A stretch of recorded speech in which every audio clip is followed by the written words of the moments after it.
What up, everybody? InstructaBeats back with our angles unit, lesson 1. Today we're going to be talking about angle terms, okay?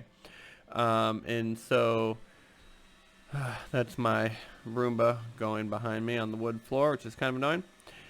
So when we're talking about vertical angles, so there's just some terms we want to know. When we're talking about vertical angles, we're talking about opposite angles formed by intersecting lines that share a vertex. Okay, so when we draw a picture of this, right? So let's say we have intersecting lines, all right? So angle A and angle A right here are going to be vertical lines. They're opposite of each other. Angle B would be vertical with angle B because they're opposite of each other. And if you notice, these are congruent, right? They even look the same. Angle A and angle A look like the same angle, and in fact they are, right? And so that is an example of vertical lines. An adjacent line, adjacent angle are two angles that have a common vertex and a side. So let's say you're doing this, right? Boom. And this would be angle A. We'll make this B, C, and D. Okay. Let me get a different color pin here. Angle ABD, right, is adjacent to angle DBC. Okay. And because they share vertex, right? And they shared a side. Basically, adjacent just means like you're the next door neighbor. Okay, and there's two different special types of adjacent angles. Complementary angles, those are adjacent angles that form a right angle, 90 degrees. And supplementary angles, let me move this, which are angles that form a straight line, they are shown for a straight line, but the angles that form a straight angle, and those are equal to 180. Okay, so let's take a look at a we do problem. And so this is pretty cool right here. Okay, so here we have two parallel lines that are both perpendicular to a line, and then we have a line going across it, right? And we want to know the different angle measures. Now they only give us 139 degrees in A. Now the other thing to notice about this, well, I'll show you that in a second. Let's do the easy ones first. I know 139 degrees is a vertical angle with angle C because they're opposite of each other when the two lines intersect. So I know that angle C is also 139 degrees, and my reasoning is it is vertical to 139 degrees. Okay, so now I know that angle. Oh, my pen is messing up. There you go. Now I know that angle C is 139 degrees. Now if I want to figure out angle E, I see right here that angle E and 139 are adjacent. Okay, they're both going to share this line right here. And it's a special type. It's supplementary, right? 139 and E are forming a straight angle, okay? And so I know that E and 139 have to equal, right? Plus angle E have to equal 180. So you could just solve that by subtracting, right? And I believe it would be 41. So I know that angle E is 41 degrees because it is supplementary with or to 139 degrees, okay? And now that I've figured out that E is 41 degrees, I also know what B is because B and E were vertical angles. They were opposite of each other when the lines intersected. So I know angle B is also 41 degrees, and it actually really two reasons. It's vertical to angle E, and then also it was supplementary with angle C, which we already knew was 139 degrees, okay? So now we have those. Now we need to do A, D, and we already have B, okay? And so let me write down B right here because that's going to be important later. So we know B is 41 degrees. Now A, okay, you can look at this two different ways.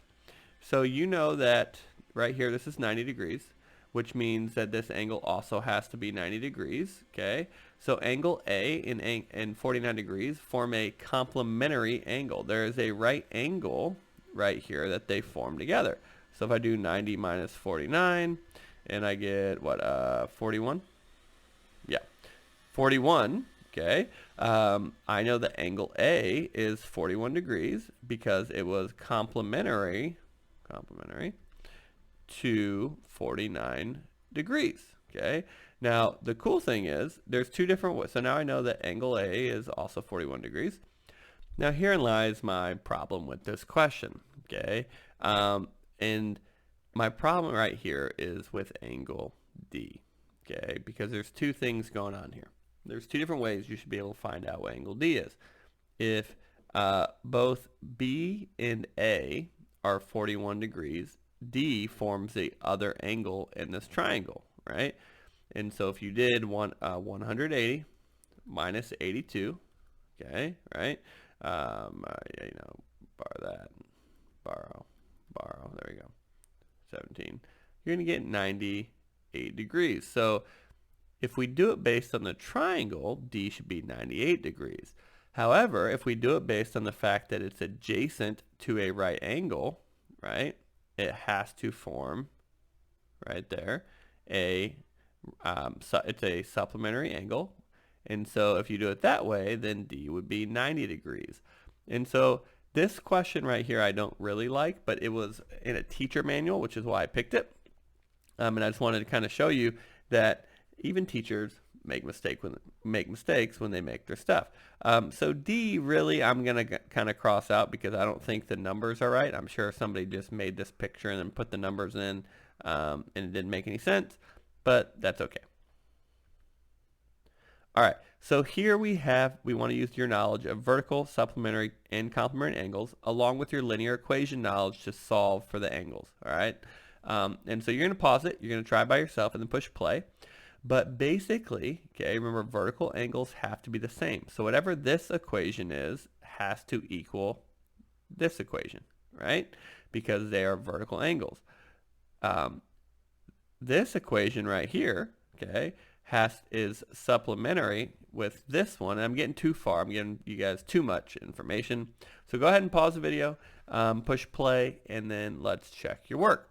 So the first thing I'm going to do, just like I said, I'm going to start off that I know the angle LTM and angle XTR right here are vertical angles, which means they are going to be congruent. So I know whatever 5A plus 149 is, that is going to equal 5A plus 129. And there we go, do my addition first, and I'm going to make it 0 by doing the inverse operation of addition, which we got to keep my equation balanced. So then I have 5A plus 20 equals 5A. Now I want to make a 0 over here, keep my equation balanced. So I have 20 equals 10A. Now I want to unravel my multiplication by doing my division, okay, kind of like peeling back the onions, and I'm making a 1 by dividing. 10 divided by 10 is 1. Do the same thing over here, and I have that 2 equals A, okay? So if I go back and plug A into this equation, I have 5 times 2 plus 149. That's negative 10 plus 149, which is 139 degrees. So I think angle LTM, if I'm naming it that way, is 139 degrees. And I know it's vertical, okay, to angle XTR. So I know those are congruent. I don't even have to solve that part now because I'm using my angle knowledge. And I have solved that part. Now let me erase this. There we go. And now I'm going to use my knowledge of supplementary angles to help me figure out this one, okay? Well, actually, I'm just going to use my vertical knowledge again, but then we can check it using our supplementary knowledge. So I know now these are vertical angles, which means they have to be equal to each other. So I'm going to write down negative B plus 46 equals 16 plus 5B. All right, I'm going to make a 0 here by getting rid of my 16, keep my equation balanced by doing it on the same side. So now I have B plus 30 equals 5B. Make a 0 here, okay, by doing the inverse operation of subtraction. Add the B over here. Oops, get rid of that pen mark. Get rid of that. So now I have 30 equals 6B. 6B, there we go. divide by 6, divide by 6, and I say that b equals 5. So now all I got to do is go back up here and solve for whatever it is. Okay, so I'll do, if I have negative b, okay, that'd be negative 5 plus 46. I'm going to make a 0 here using my subtraction strategy. So if I make a 0, that leaves me with 41 left. And so I think that angle LTX right here is 41 degrees, which means it's vertical with angle MTR or RTM. That's also going to be 41 degrees. And I don't know, my pen's messing up, but that's okay. And now I just want to check, okay, I can check my work because I know that angle XTR is supplementary with angle LTX. So if I add those together, it should be 180 degrees. So XTR plus LTM equals 180. So I know my math is correct. So that's just a quick rundown of vertical angles, and then you have your adjacent angles and your special adjacent angles, complementary and supplementary, and being able to use them to fill in missing numbers. Go ahead and try the IXL and see how you do.